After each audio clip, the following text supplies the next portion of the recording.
Go to overcomecompulsivehoarding.co.uk/online therapy to get 20% off your first month of cognitive behavioural therapy, with weekly sessions online with a therapist, in addition to worksheets, a journal, meditation and yoga videos, and unlimited messaging.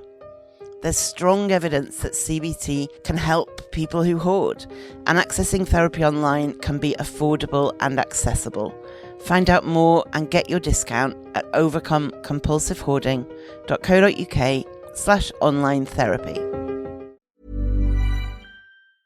A lot can happen in 3 years, like a chatbot may be your new best friend. But what won't change? Needing health insurance. United Healthcare Tri-Term Medical Plans, underwritten by Golden Rule Insurance Company, offer flexible, budget-friendly coverage that lasts nearly 3 years in some states. Learn more at uh1.com.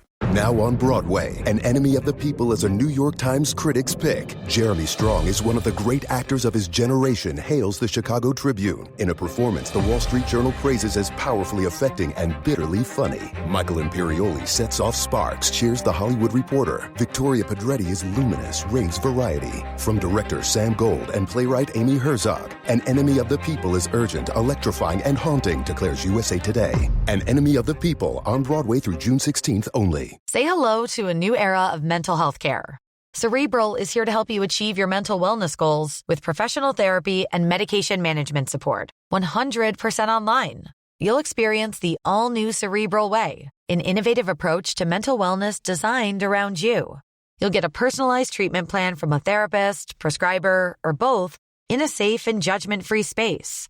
Your Cerebral therapist or prescriber will outline a customized plan with clear milestones along the way, so you can get to feeling your best. With Cerebral, you're not alone in your mental health journey. We're here to empower you to live a fulfilling life. So take that first step towards a brighter future and sign up today at Cerebral.com/podcast and use code ACAST to get 15% off your first month. Offer only valid on monthly plans. Other exclusions may apply. Offer ends July 31st, 2024. See site for details.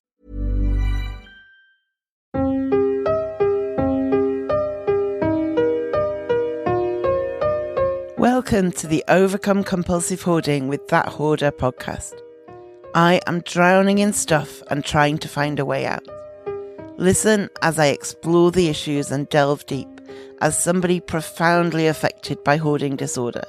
Find out more, including links to subscribe to the podcast and all of my social media at overcomecompulsivehoarding.co.uk. Finally, I am not a doctor. I am just a hoarder doing her best. So do seek professional support if and when you need it. So I am here with Dr Jan Eppingstall, a counsellor in Australia who specialises in working with people who hoard. She also has a PhD in hoarding. So she is the perfect person to invite onto the podcast and pick her brains. Jan, how are you? Excellent, thank you. And I'm very happy to be here. Thank you very much. This is episode 99. Wow. I know. My God. I know. It's wild. So today we are looking at why people who hoard in the sense of why is it stuff that people end up fixating on when it could be any number of things. So it's pretty clear that if you look at people who hoard, there is often a vast amount of trauma and loss in their lives. And so on the one hand, I think, of course we hoard when I hear people's stories, but I've always been fascinated by why we hoard as opposed to something else. Why do we hoard rather than drink or drive too fast or become bullies? So that's what we are looking at today. So Jan, what is it about stuff that makes it the addiction of choice for people who hoard? Yeah, it's so interesting. I've asked myself this and hope to find the answer through my research. And like so much in psychology and human nature, the answer is complicated. it's just complicated.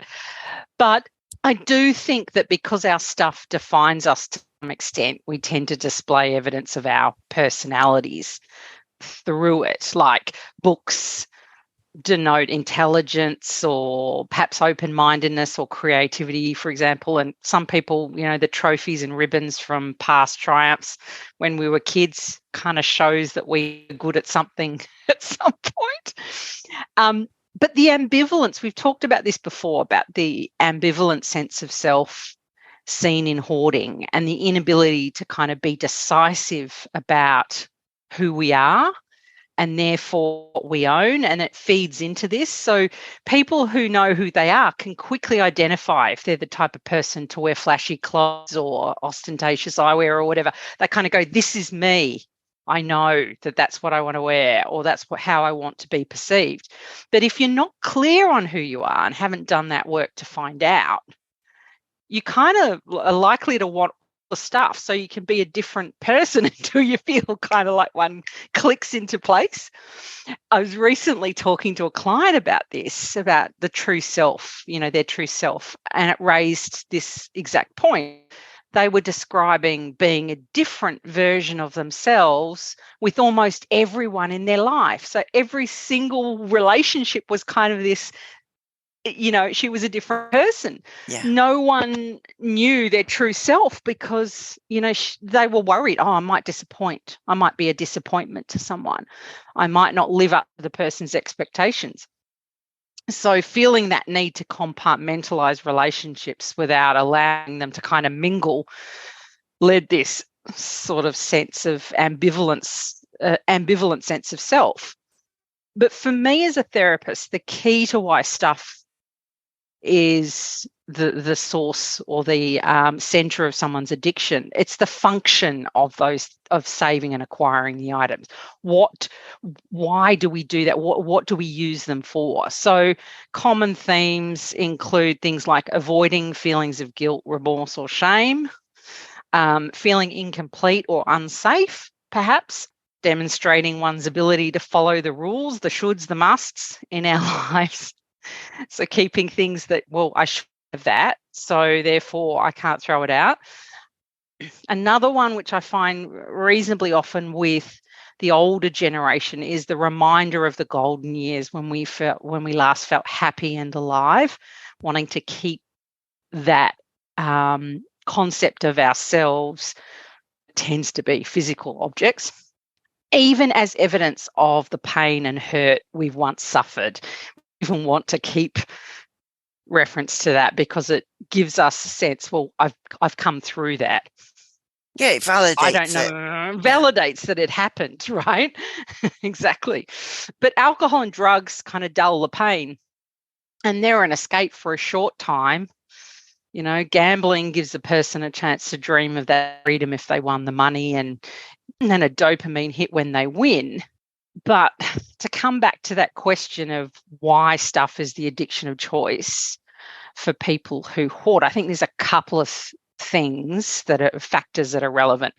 So first, it's the instinctual nature of hoarding, stockpiling, for times of scarcity. It's in our DNA. We're animals after all. So when we feel stressed or uncertain about what the future holds, we prepare for the worst. So it's kind of logical that we would do that. And secondly, it's that kind of inability to avoid engaging with stuff. It's like food. We need it to survive. So we're unable to kind of avoid coming in contact with it, with those temptations. They're put under our nose constantly by the capitalist machine. So it takes a lot of effort to hold back on those temptations. And sometimes and often we just give into it. So I think those are kind of a couple of the things that we can't really avoid about stuff. And I do really feel like in 2023, a lot of people have a lot of stuff. Absolutely. Absolutely. And I feel like COVID and that initial stockpiling at the start will have stuck around for some people. Told you so, kind of, yeah. Yeah. See, I said that was going to happen. And also I think even if you go to the supermarket now, even though we're not in any lockdowns, and you see that there's empty shelves, it is very anxiety provoking, because you It think, hang is. on, maybe it's happening again. Maybe there's something, maybe I won't be able to get it. Is there something I don't know? Or should I I'll just get a few extra things just in case. Yeah. Yeah. So I think it really has had a big impact on people and their sense of security around having that extra. There does seem to be some evidence of people inheriting hoarding. If a parent hoards, the child may grow up to hoard too. Do we know much about whether this is thought to be a learned thing or more of a genetic phenomenon? I feel like the answer to that helps us to answer why stuff a bit as well. Yeah, I think it does. Like, the evidence does suggest that hoarding is more common amongst first-degree relatives of people who hoard compared with non-hoarding controls. So that means, parents or siblings, half siblings of you, if you have hoarding in the family. And it suggests that genetic factors account for about 50% of the phenotypic variance in hoarding. So that kind of means, you've got a 50% chance if you've got a family member who hoards. There have been some gene finding studies that have tentatively implicated particular regions on certain chromosomes. So like chromosomes 4, 5, 6, 14, 17 and 19. But at this stage, none of them have kind of been clearly implicated as susceptibility genes. And really with mental illness, we have never found a single gene that we can kind of attach onto and, well, this is the gene that is creating this situation. Yeah. The other thing is there's also limitations to the studies that have been done around genetic predisposition, because the subjects used were diagnosed with OCD or Tourette's rather than hoarding. And as well, kind of like that was OCD and Tourette's were primary and then hoarding was secondary. And they've also not replicated these findings. So there's been very little, continued support for that genetic predisposition. Yeah, I do think the short answer is no evidence of clear genetic link. But that first degree relative, that is parent, sibling, half sibling having hoarding tendency, then, you're more likely to suffer yourself. Initially, there was kind of hypotheses about hoarding that it came from a life of scarcity or deprivation. That was kind of the theme that the researchers had initially. And it was not found to be a factor. But since then, we've kind of begun to understand that epigenetic and transgenerational trauma exists. So where previous generations have suffered significant unspeakable trauma, such as Jews in World War I or any First Nations peoples across the globe, this can impact the expression of genes in subsequent generations. So the genes don't necessarily change as such, or there isn't one particular gene as such, but turning on and off of those genes can be changed through that engagement with environmental factors. So that's how the kind of, it's nature via nurture, very much so. So you're susceptible, and then how you're raised or how you interact with your environment will then express those genes. Yeah, that makes sense. From what I found when reading about this, attachment styles could play a role in why we get attached to physical items. Can you initially explain a bit about attachment theory and what it means in our lives? I can. Attachment theory is one of my kind of pets. It was proposed by John Bowlby. He was an English psychologist, psychiatrist, and psychoanalyst who's a pretty amazing guy. That's just greedy. Pick one. Isn't it? Pick one, pick one. And he was working in the field up until the 1990s. So he was an incredible guy. He witnessed this distress and anxiety experienced by babies when they were separated from their primary caregiver. And he then spent his life studying the long-term impact of early separation on a child's not physical, psychological well-being. And this was a time, we need to remember, this was a time when children who were ill were taken from their parents, placed in hospital with no visitors allowed or comfort given by nurses at all. And if a child was distraught, they were left to cry it out. The babies and young kids could be in the hospital for like months on end without any contact from their family and no physical touch, you know, except for the administration of medicines and the like. And it really was emotional and physical neglect at that stage. And he also researched the effect of children being removed from parents to the country for safety during the Blitz. So he had this perfect kind of,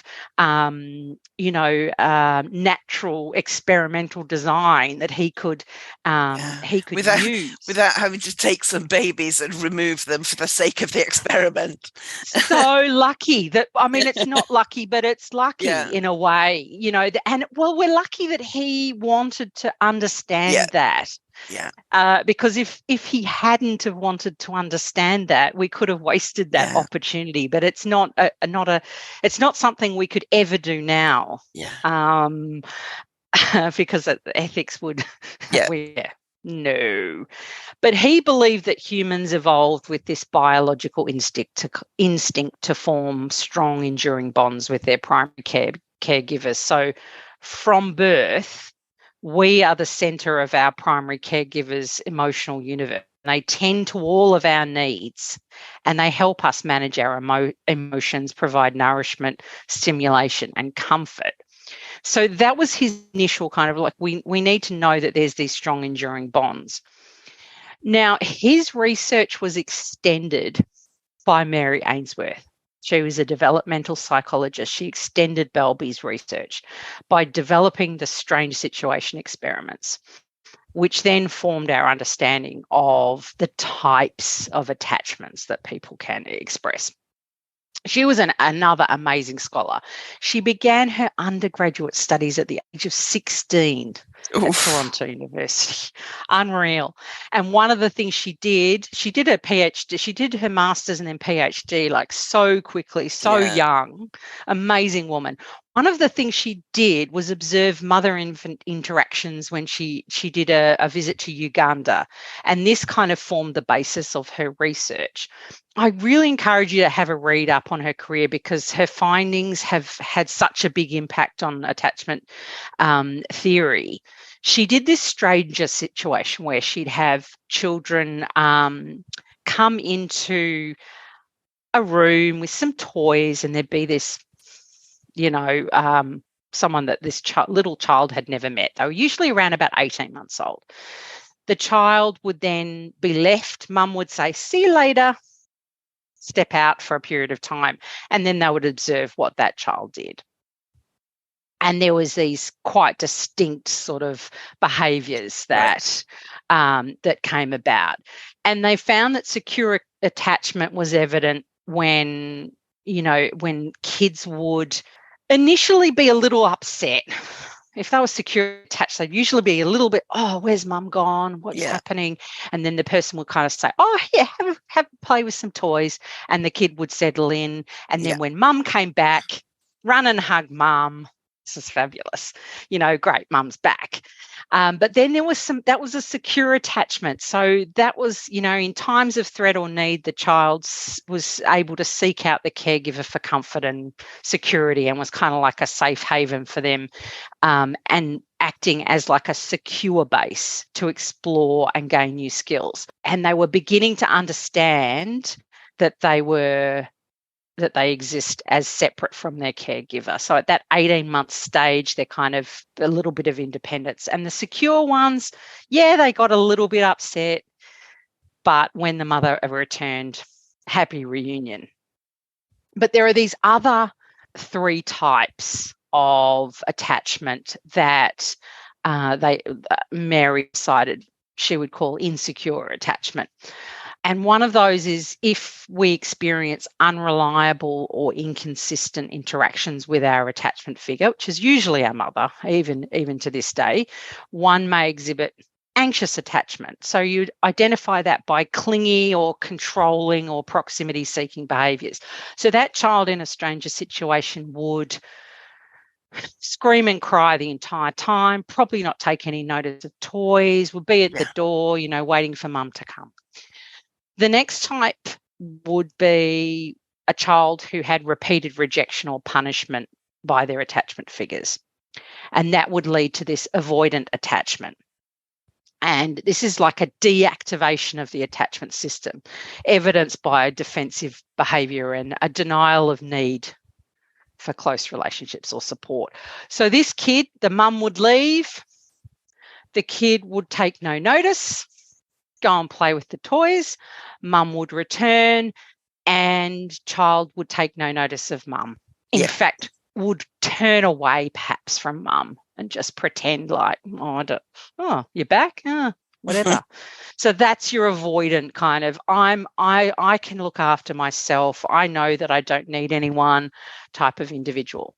There's a third type of insecure attachment, which is known as disorganized. Now, this is often, this often occurs in homes where there's domestic violence, postpartum depression, perhaps drug and alcohol misuse or poverty. Mental illness is a big one.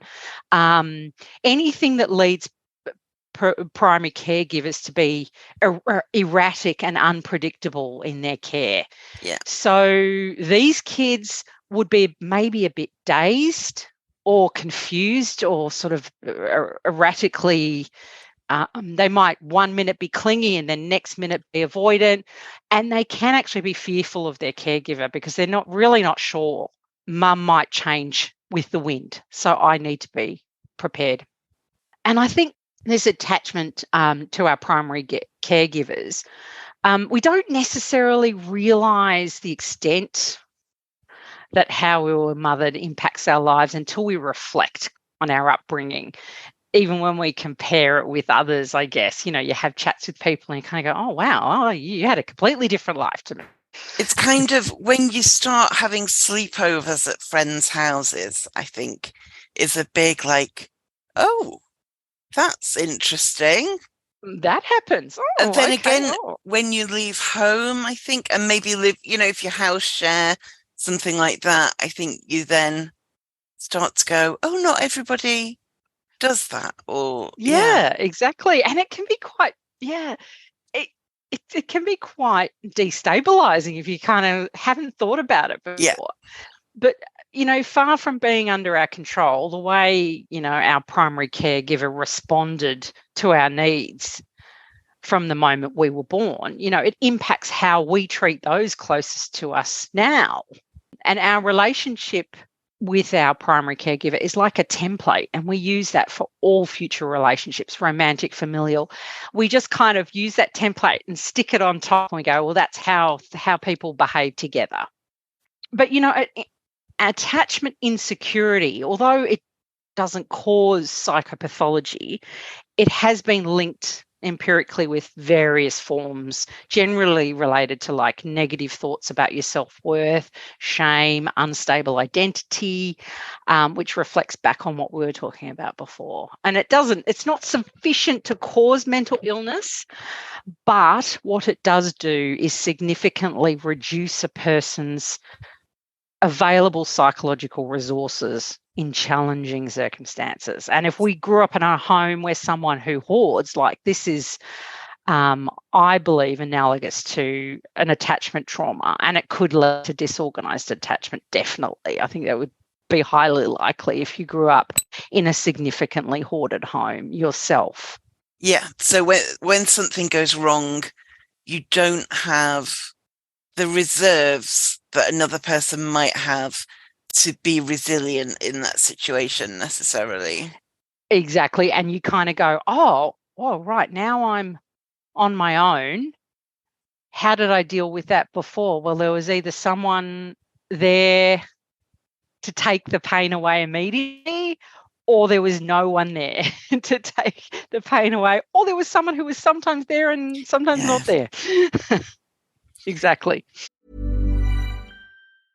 A lot can happen in the next 3 years. Like a chatbot may be your new best friend. But what won't change? Needing health insurance. United Healthcare Tri-Term Medical Plans are available for these changing times. Underwritten by Golden Rule Insurance Company, they offer budget-friendly, flexible coverage for people who are in between jobs or missed open enrollment. The plans last nearly 3 years in some states, with access to a nationwide network of doctors and hospitals. So for whatever tomorrow brings, United Healthcare Tri-Term Medical Plans may be for you. Learn more at uh1.com. Hey, Dave. Yeah, Randy. Since we founded Bombas, we've always said our socks, underwear, and T-shirts are super soft. Any new ideas? Maybe sublimely soft. Or disgustingly cozy. Wait, what? I got it. Bombas. Absurdly comfortable essentials for yourself and for those facing homelessness. Because one purchased equals one donated. Wow, did we just write an ad? Yes. Bombas. Big comfort for everyone. Go to bombas.com/ACAST and use code ACAST for 20% off your first purchase.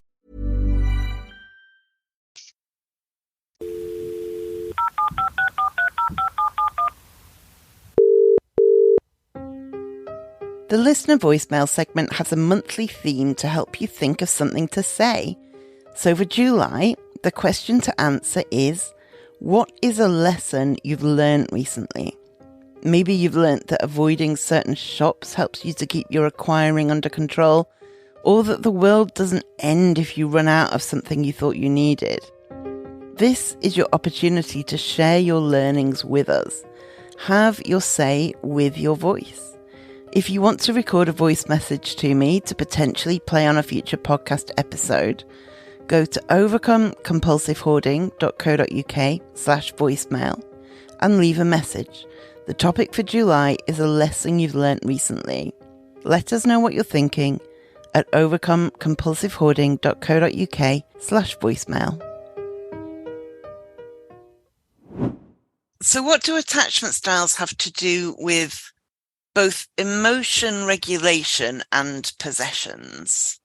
Yeah, all types of insecure attachment will negatively impact our ability to manage our emotions.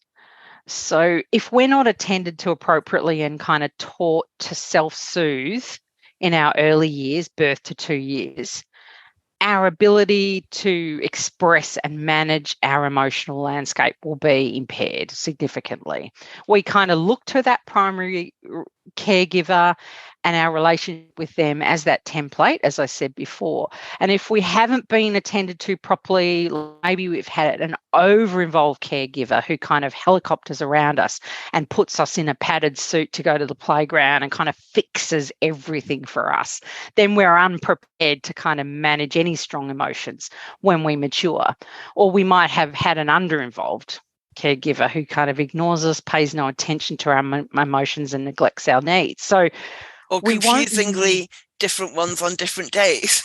Exactly. And you're going, hang on, the rules were this yesterday and now the rules are different today. And how come I thought I was really focused? I thought I knew what was going on, but now I don't. And that leads to all sorts of, people-pleasing behaviours and all sorts of kind of masking of your emotions. Yeah, we do. We just get confused and we're constantly vigilant, paying extremely close attention to what the emotions, what other people's emotions are, and even helping them manage their emotions. It's okay. I'm sorry I asked you that. I'll just, I help, I'll fix it, whatever. And then we push our own emotions down through the use of coping mechanisms in order to just avoid any of those internal kind of experiences.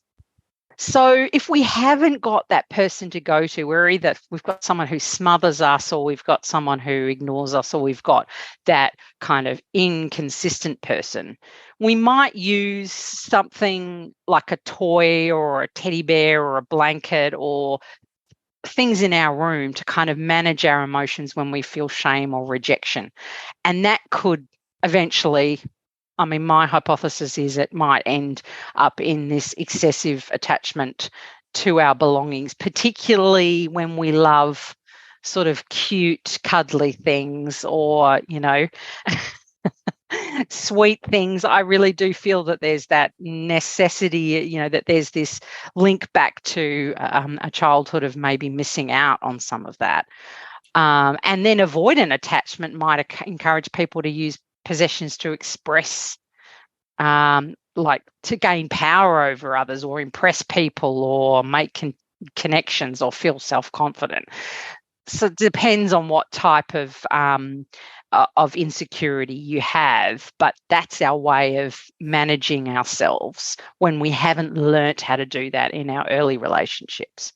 There's a tweet I see periodically that says something like, I hate to be the one to tell you this, but you're not an empath. You just grew up in a home where, in order to survive, you had to constantly be aware of the minute by minute emotions of the people around you. Exactly. And you take that with you. You end up moving into relationships that are the same because you feel comfortable. I know what to expect. I know that I can handle it because I've handled it before. What you can't handle is when someone's a caring, supportive individual and you're going, hang on a minute. What do I do with this? What do I do with this? You're telling me you just want to listen to me? What do you mean? That seems crazy. You're not going to give me your opinion and you're not going to, burst out crying? What? And they will do the same tomorrow and the day after and the day after that. What's going on there? And they will always be there. They will always be there and they will always be happy to listen without judgment. And you're like, wow. Yeah. This planet? Is this the right planet? Yeah, it's a very interesting kind of concept, and it's worth thinking through how you were parented, because it's not their fault, but it's a reality that will be impacting how you relate to other people, whether they be romantic relationships or whether it's other family members for the rest of your life. Or indeed your stuff. Yeah, or indeed your stuff. So in one of your weekly emails, which I always recommend people subscribe to, and this kind of insight is why. So in one of your weekly emails, you said, we are using our belongings to forge connections and regulate our emotions because our stuff is less frustrating or disappointing and more reliable than the people in our lives. Can you talk a bit about that? Yeah, so there was this experimental research done that showed people demonstrated an increase in attachment to inanimate objects when those that were close to them seemed unreliable. So they did this little experiment where they made the person feel like, their partner or their mother or whatever was unreliable. And they then increased their attachment to inanimate objects. And my early research into hoarding, loneliness, and adult attachment found that, like, the insecurely attached and lonely were more likely to report hoarding behaviours. So further, I found that those with insecure adult relationship attachments were more lonely and believed objects represented their identity and their connections to the world. And were more likely to hoard possessions. So that's kind of the evidence there that we use our belongings that way to forge connections, and we're connecting possibly with our past, other people's past, our history. Sometimes we use our possessions as a way to reconnect with people. I found this thing that I want to give to someone that I love, but I don't have any other, I don't have an excuse, so I'll find something that will bring us together. So that gift-giving sort of obsession that we often have as hoarders. And that our stuff doesn't argue. It doesn't disappoint us. It's there. It's always there. My books will never leave me. They will never leave you, and they're never going to kick up a fuss if you do something that they don't like. If you come home drunk or... Exactly. If you come home drunk or, you don't put the toilet seat down, they're not going to get angry with you. But humans are unfortunately not human and not reliable at all in most instances. Yeah, so that's where the kind of compensatory the compensatory sort of theory of hoarding and possessions is that they're replacing this attachment that we're missing from our relationships. But we've found in the research that our possessions aren't really very good at being human substitutes. Like, they're not really the best because they're not, they don't interact quite as well as a human. But we are wired for a connection. So that might be why we do anthropomorphize them. We do, give our cars names, and we do sit and talk with our stuffed toy that we had from a child. We just can't help seeking belonging, even if it's from a stuffed toy. That's just how we're wired. And could there be something about, I love this teddy bear, it's never going to leave me, it doesn't challenge me, it's not quite enough, but maybe 3 teddy bears will be. And then it's good and it fulfills it, but it's not quite enough. So maybe I need 10. Yes. Yes, I do think.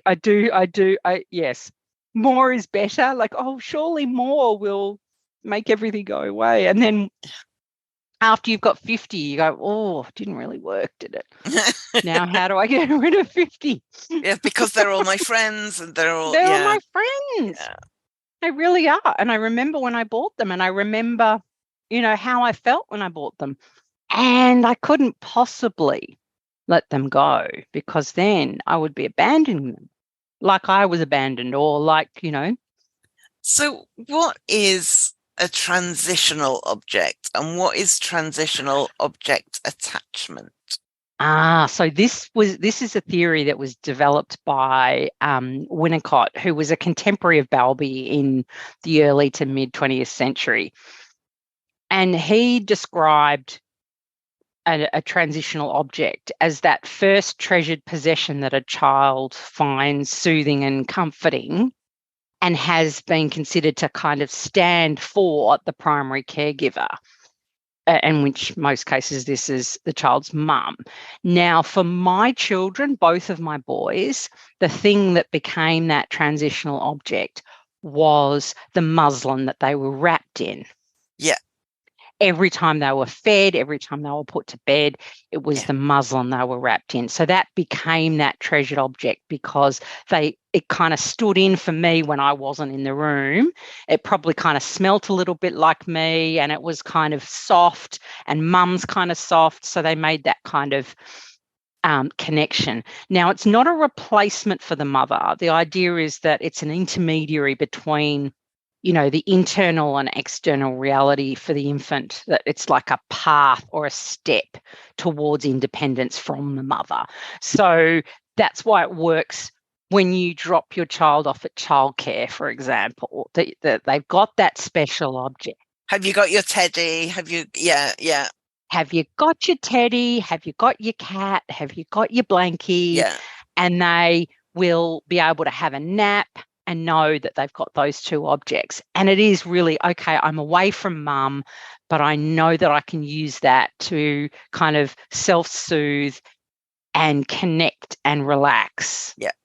And I don't know. I mean, I had Pilly. I lost Pilly in a hotel room, and Pilly was never to be seen again. So that was a bit of a shame. But, both my boys still have their blankies, I think. I'm not sure. Maybe. I won't ask them. They'll be embarrassed. They're a bit too old now for me to go, where's Blankie? When they're going out on a date. No, don't forget Blankie. Oh my goodness. But transitional object attachment is related. So learning theory kind of suggests that the physical similarities between that soft object and mother kind of leads it to become, this is word salad, but a discriminate stimulus and conditioned reinforcer. So it's kind of like a learning, so kind of Pavlovian kind of, conditioning. But what I thought, there was some really interesting research done in the early 2000s where they were trying to work out whether the soft object, the blankie or whatever, was a compensation for unmet attachment needs. And they were trying to investigate whether the security of the attachment to the mother was related to that transitional object attachment to a blanket, and how the kids use that object in novel situations. So sort of stranger situation again. But they found that the actual attachment to the object and the attachment to the mother developed independently, which makes sense. So it wasn't a substitute. Again, they actually did find that it was that transition. It was a transitional object. Yeah. But they did find that insecurely and securely attached toddlers use them in different ways. Oh, interesting. So insecure toddlers who had this attachment to a blanket would use the blanket instead of seeking out their mum in novel environments. So it offered some comfort to the insecurely attached. So it was like a symbol of the union, but the securely attached kids didn't need it. They didn't use it because they didn't have that anxiety around it. I guess it was possible that they weren't sure that they were going to receive the appropriate comfort or reassurance. So they didn't want to be rejected or invalidated or whatever. So they're like, I'll just use that blanket. It's a safe option. And, maybe more reliable and consistent, as we've just hypothesized. I'm not sure. That's the inference the researchers were kind of making. But yeah, it did not impact the securely attached toddlers. And they sought out their mums regardless of whether they had that attachment or not to that object. So they were much more confident and secure and happy in that relationship, which makes complete sense. But I did think it was quite an interesting observation. So I was really interested to read that transitional objects are not a universal phenomenon. They're very much a Western thing. What significance does that have? Yeah, I'm not an expert on parenting, but I think typically like Western child rearing involves, we separate from our child immediately after birth, don't we? We kind of go, we sleep in a separate, Sometimes we have the baby in the room. Often we put the baby in a different room to sleep from day one. And we're kind of keen to raise these independent individuals who can manage their emotions in all situations and not look, you've got to be self-reliant. And so there's that, requirement for the child to individuate versus fitting in and conforming, which happens in more collectivist cultures like, in Japan, parts of Asia, that sort of thing. So I think it's that. I think really it's that, you need to be able to be independent, and children aren't really capable of that, to be quite fair. They're just not developed to that point. So there's this need for this transitional object to assist them in that.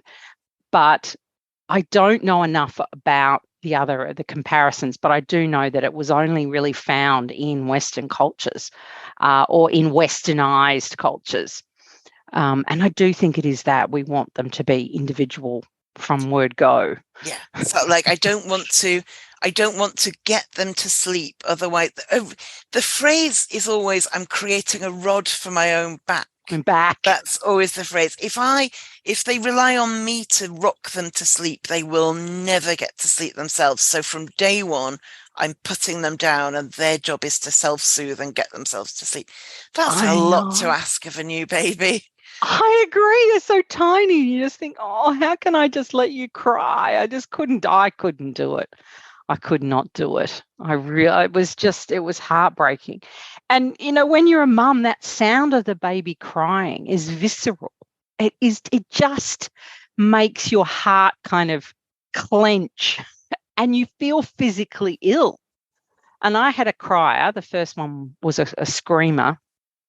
And when he would scream, my whole body would just be, a bundle of nerves. So picking him up and cuddling him, if it worked, if it stopped him crying, well, then we were both calm and relaxed. So it made sense. But yes, if I don't get them to self-soothe and sleep on their own, then I'll never get them to do that, which I don't know. I don't agree, but I think it is a very Western Dr. Spock kind of, Yes. throwback from that era too, We had Dr. Spock's book in our house, and I remember I read some of it. I was a strange child, and I remember the bit of advice I remember from it was, in order to get your child to eat vegetables, what you do is you serve dessert first and say, if you're good and eat all of your dessert, you can have some broccoli. And that's the way to get your child excited about food. And I expect that works in one child in 1,000. I just called broccoli trees, and that worked. And I called Brussels sprouts tiny cabbages. That worked. They both, well, I lie. One of them doesn't eat them. The other one loves them. Brussels sprouts are horrible. Oh, I'm on the side of the one who doesn't eat them. I know I someone love who, them. until their kid started school, they'd managed to convince him that raisins were sweets. Oh. So if you're good, you can have some sweets. And he would be like, oh, and they'd give him raisins. And he thought that was the best thing. And then he started school and his friends were like, they're not sweets. That's fruit. Oh, God. Oh, the things we do to our children. There was some research around like the fit between, this was done in a Western sample. So mums who saw themselves as more kind of traditional, strict or controlling were more likely to have those children with strong object attachments. So I'm guessing, there's more demands on that child to sit over there quietly, here's your dummy, here's your blankie, whatever. And inflexible mums were more likely to kind of encourage that object attachment, which makes sense again, they make sure that they're relying less on their mother for that emotional support and regulation. And they use like you were saying before, use it as a stress management tool. So that's my tool. And when I get it, then I immediately calm down. Yeah. So I thought that was really interesting too, which mirrors what I've observed. And I think it's important to say that what we're talking about is not that phenomenon where everything is the mother's fault. It's not that thing where whatever somebody does, somebody will say, I blame the mother. What it is, and correct me if this is wrong, but what it is, it's about the most significant early attachment. And in most cases, that just is the mother. And that is exactly it. The other thing that Winnicott was well known for was the good enough mother theory. So his theory was it's what, being there, we all make mistakes. We don't have to be perfect. That is never the aim of parenting. But if you're there and you're good enough, which means you're not doing anything negative, harmful, then this is going to be, that's what the child needs. It just needs you there. And you will make mistakes. My goodness, we all make mistakes in all areas of our lives. And I think the most important thing to learn is how to repair, how to come back from that, how to admit you were wrong, even to your children. I mean, parents in my day would never say they were wrong. Never. They would back themselves to the ends of the earth. And I say quite often, I made a mistake. I love that my friends who are kids will do that and say, I'm sorry I shouted, I panicked, or I was really angry, but I understand it's really upsetting for you and I'm sorry about that. And every time I witness that, it blows my mind because, as you say, you know, my parents' generation, your parents' generation, that was not part of the way things worked. No, they were right. And they, and they would back it. They would back it. They went, no, that's not happening. And I've done it numerous times where I've kind of said no to something and then I've gone away and thought about it. Or I've said yes to something and I've gone away and thought about it. And I've said, you know what, for these reasons, I've decided to change my mind and knows the answer. And, they've always taken it very well. They might get a bit cranky initially and then they'll say, you know what, I thought about it and you were right. I'm glad I didn't, do that. I kind of think if parents are modeling, this is how you say sorry and admit that you made a mistake or broke something, then surely the kid is then also freer to say, sorry, Mum, rather than dig their heels in when something goes wrong for them. Yeah, or deny that they ever did anything wrong. And then, and then you lack transparency in the relationship and everything just becomes, transactional when you deal with your parent. It's not what we want. We want them to come to us when they do need something. We don't want them to go outside of our relationship to find, answers when we're the ones that can give them a considered answer. So stepping outside of kind of deep psychology for a minute, we also can't ignore that we live in a world that is constantly screaming to us about how much better our life will be if we just buy this, that, and the other. Is there any evidence that people who hoard are more susceptible to this kind of messaging? This is actually something I wanted to get your opinion on too. Do you think that's the case? Like, do you think that, you're more susceptible to messaging or about the same as everybody else? I wonder whether we might see that messaging as kind of permission for something we already want to do.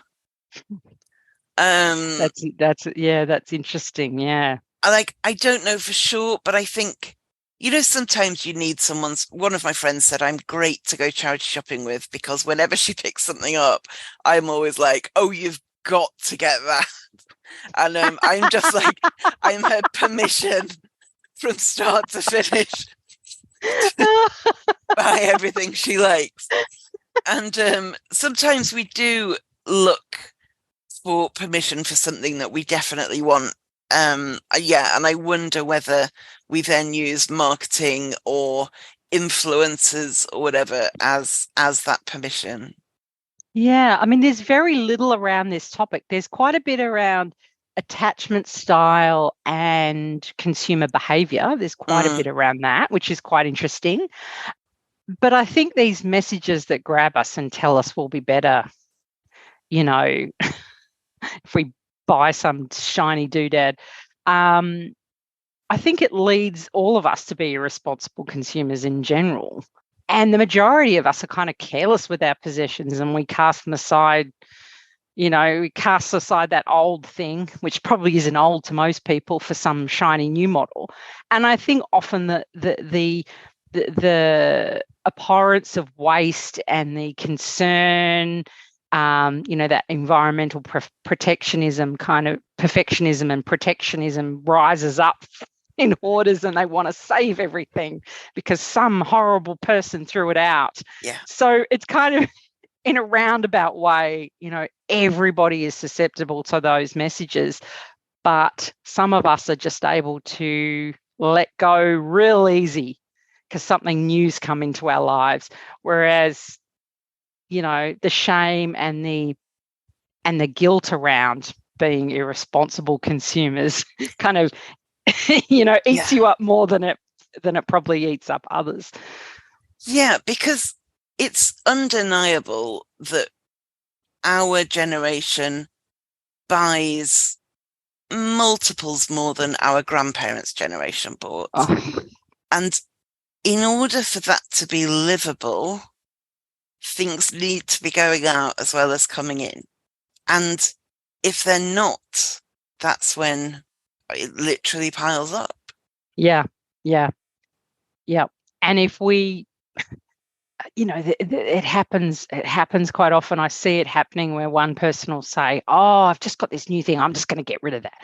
And the other person will go, what? Really? You can't, you only just got that. You can't possibly, and then, I'll have it. And I think to myself, this is a systemic problem. This is a system that is, everything is geared to, all the money is spent on getting us to consume more and more and more. And how can we be attempting to make consumption sustainable when they're using their best minds to trick us into buying everything under the sun? I remember years ago, I needed a printer.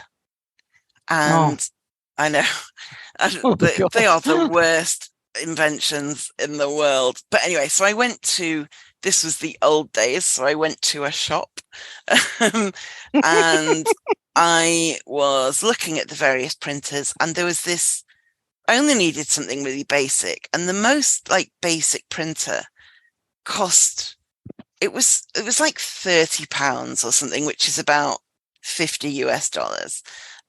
And the sales guy came over and he said, the good thing about, he could see that I was looking at the cheapest one. He said, the good thing about that one is that it's cheaper to buy that printer that has ink included than it is to buy ink refills. So it's basically like a disposable printer. So when you run out of ink, you just buy a new one rather than buying refills, which cost more than the refills. And it blew my mind that was built in. That was the way it was meant to be. And it continues on to this day, because I was only looking at them the other day to reconfirm to myself that it was a scam. Yeah. And there they were, sitting there, so cheap. Yeah. And I'm thinking, how can we be doing this still? This has been going on. Printers are they're incredibly infuriating. They just don't work. How has nobody invented a printer that speaks to the computer properly yet? Oh, tell me about it. Mine has kicked up a fuss now too, and I'm thinking about replacing it. I'm going, I have to get rid of that now, and no one's going to buy it from me. Yeah. I mean, I have to pay someone to take it away. It's incredibly frustrating. And the number of printers I see in homes, like more than one, because people have seen them on the side of the road and someone's put a big sticker on it saying still works. And they're like, and then they haven't found out that it cost them $80 for the cartridge. So it just sits there, for months on end. But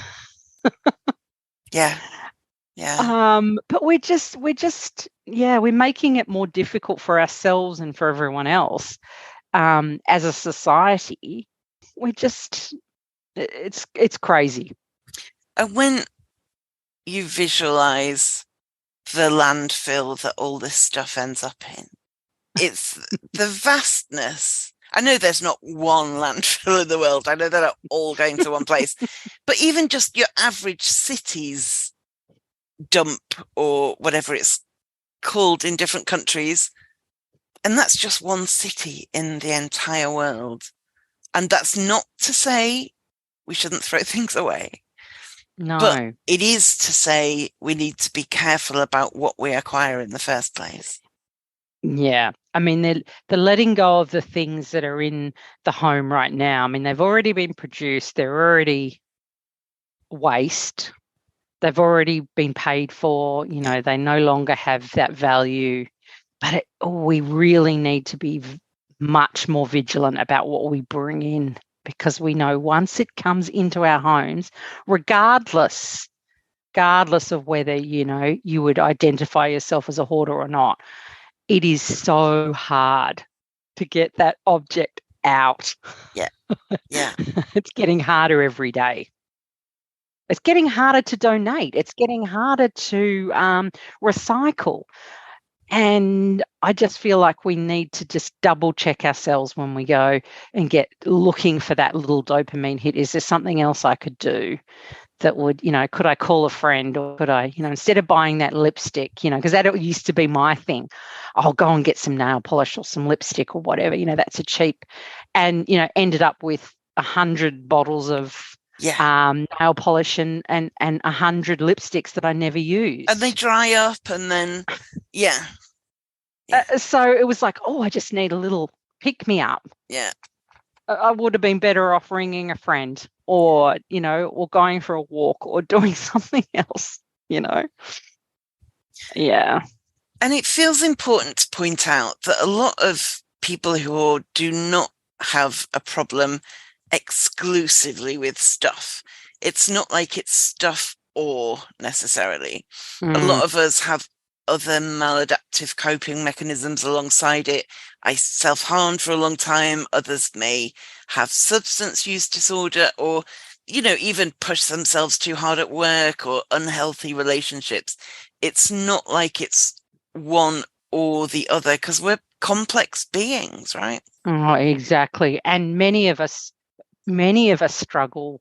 Many of us have things that we use that we believe are acceptable as well, Yes. Like the over-exercising and the glass of wine at the end of the day.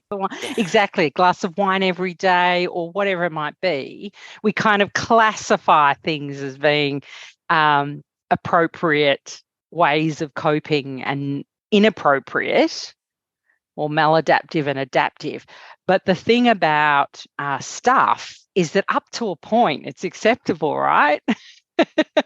Up to a point, we feel like it's acceptable. Then once it gets to a certain tipping point, then we feel like we're being judged and it's too much. And that's the hardest part about it, because I tell you what, there are many, many, many, many people out there who are on the border, who are teetering on that tipping point, and they may be feeling self-righteous. I would never go, that would never happen to me. And I can tell you right now, you get some sort of an injury, you have a loss where you're grieving, you maybe, lose a job. Those little things happen and you tip over the edge, and then you look around and say, how did I get here? And I have to remind people, this is not who you are. This is your circumstance. This is something that we need to work on. It's not the end. It's not the end of your life as you know it. It's something we need to work on.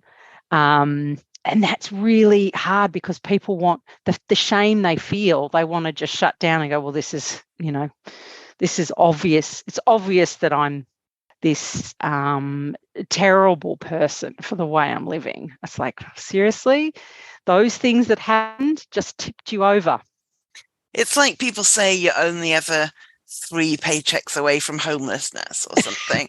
It's the same thing. If you have a tendency towards something and then somebody dies, or you get long COVID, or you lose your job, or anything, that could be, it's the tipping point, isn't it? It is. Yeah, it is totally. And that whole idea of, you're only 3 paychecks away, you're only one decision away from having a crappy life, and you're only one decision away from having an amazing life.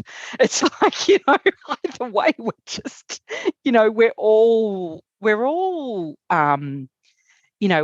in that space, really, in one way or another, with most things in our lives. And this may be a PhD of its own, but I wonder whether there's something, because I know from listeners, I'm not the only person with a history of self-harm. And the thing about self-harm and about hoarding is that it's kind of somebody feeling a lot of distress and then externalizing it, making it something, whether that's on the outside of your body or on the around you, And it's not necessarily about people seeing an expression of your distress, because quite often with both self-harm and hoarding, it's well hidden.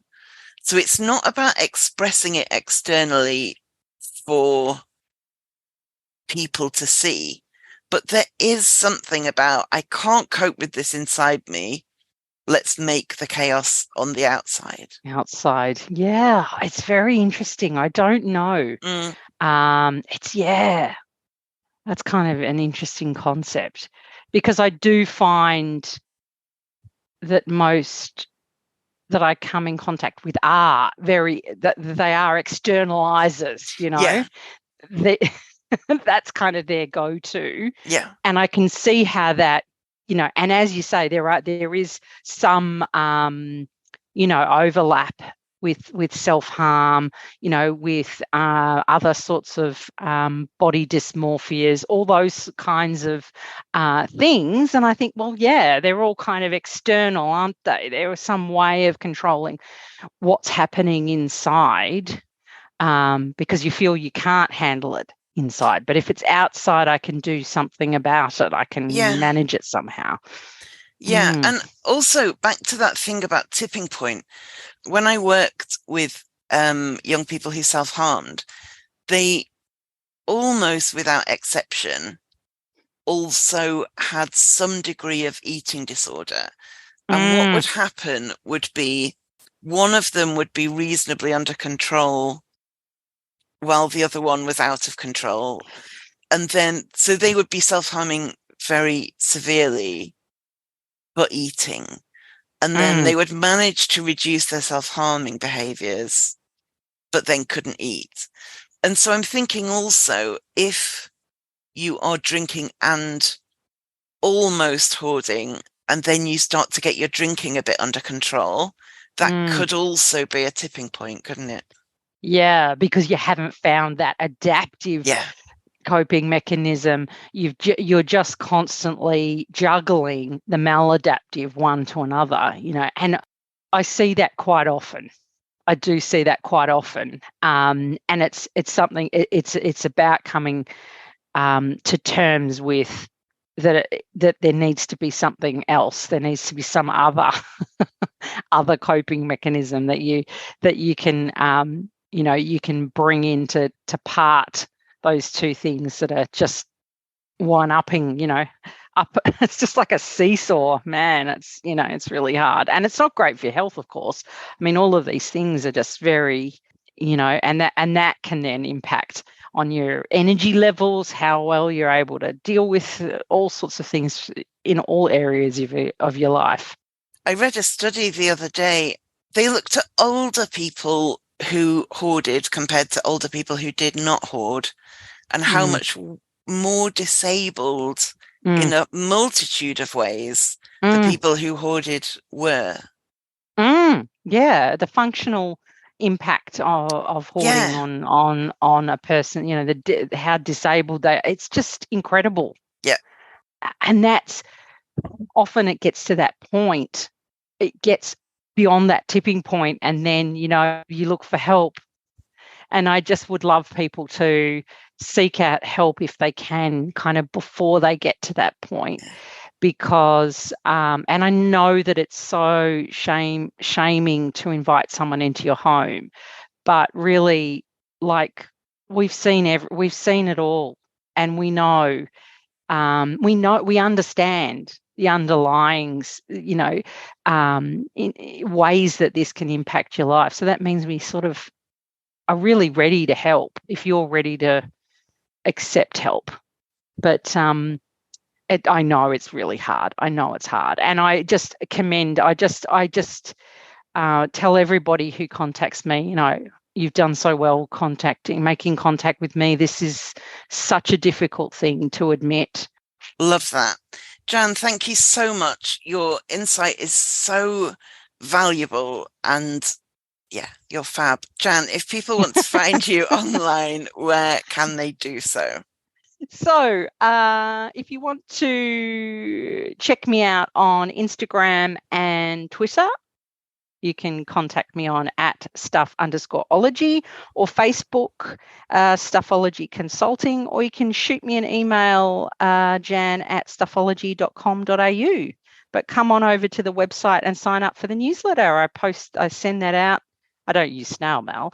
I send that out. That would be a disaster given your audience. Giving my audience paper? No. So, no, it is not a mail-out ye olde style. It is your modern email newsletter once a week, Sunday afternoons. Amazing. So take care. Thank you, Jan. Thank you. Always a pleasure. Do you want to be a de-hoarding darling? You can be now at overcomecompulsivehoarding.co.uk/darling. If you love the podcast and want a bit extra, you can finally sign up to subscribe. Members will get an exclusive monthly post with an additional top tip, some podcast and music recommendations, and a personal update from me about how things are going. Find out the full details at overcomecompulsivehoarding.co.uk/darling. So my top tip this week is a clip from the ADHD for Smart-Ass Women podcast. And host Tracy Otsuka is asking Casey Davis, who you may remember as a previous guest on this show, what her best advice for people with ADHD is. And this is great advice if you've got ADHD. And it's also pretty good advice, or a lot of it, if you don't. Have a listen. So what do you think the key to living successfully with ADHD is?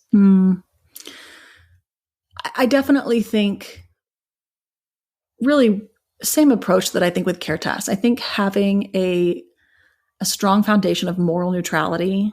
You know, your neurotype is not a moral failing. It's just the way that you are. And I think having a self-compassionate inner dialogue around the way that you are, and knowing that it's okay and that you might need to do things differently, being willing to embrace adaptive imperfection, being willing to embrace adaptive routines, being willing whenever it's possible to say, you know, the way that I am is legitimate and it's okay for me to change my environment to meet my needs. And there will be times or environments that you can't change. And that's when you try to develop new skills or you ask for accommodations. And at the end of the day, your neurotype is morally neutral. So think about how that can apply in your life. Okay, thank you for listening, and I will speak to you next time. Thank you for listening to the Overcome Compulsive Hoarding with That Hoarder podcast. You can find more online at overcomecompulsivehoarding.co.uk. You can find me on Twitter at That Hoarder and on Facebook at Overcome Compulsive Hoarding with That Hoarder. To find out more about how you can support the podcast and the overall project, go to overcomecompulsivehoarding.co.uk/support and do subscribe to the podcast to make sure you don't miss any future episodes.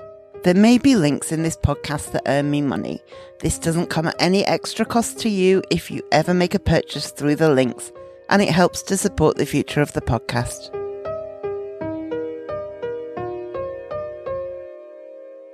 Where can they do so?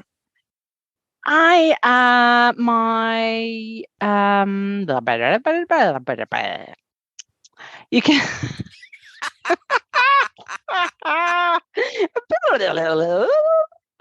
Brilliant, thanks ever so much. Okay, right, let's go.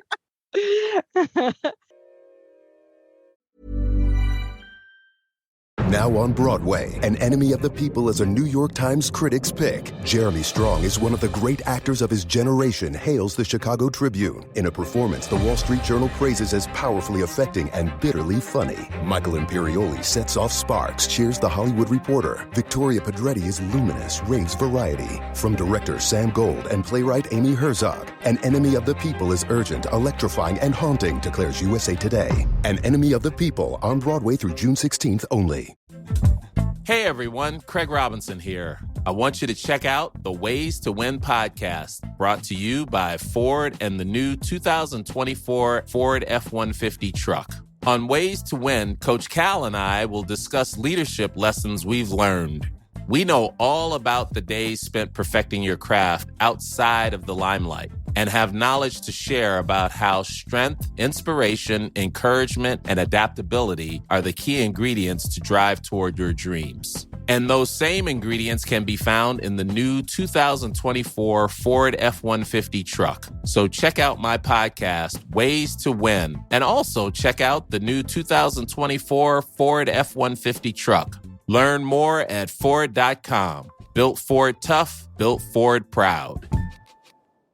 These days, having versatile clothing you can wear anywhere is a must. That's why American Giant makes all sorts of versatile any-weather staples, hoodies, jackets, and more. Whether you're buying a gift or stocking your closet, you'll find just what you need. And it's all made right here in the USA. Find your new wardrobe staples at American-Giant.com and get 20% off your order when you use code ANYSTYLE24 at checkout. That's 20% off at American-Giant.com, promo code ANYSTYLE24.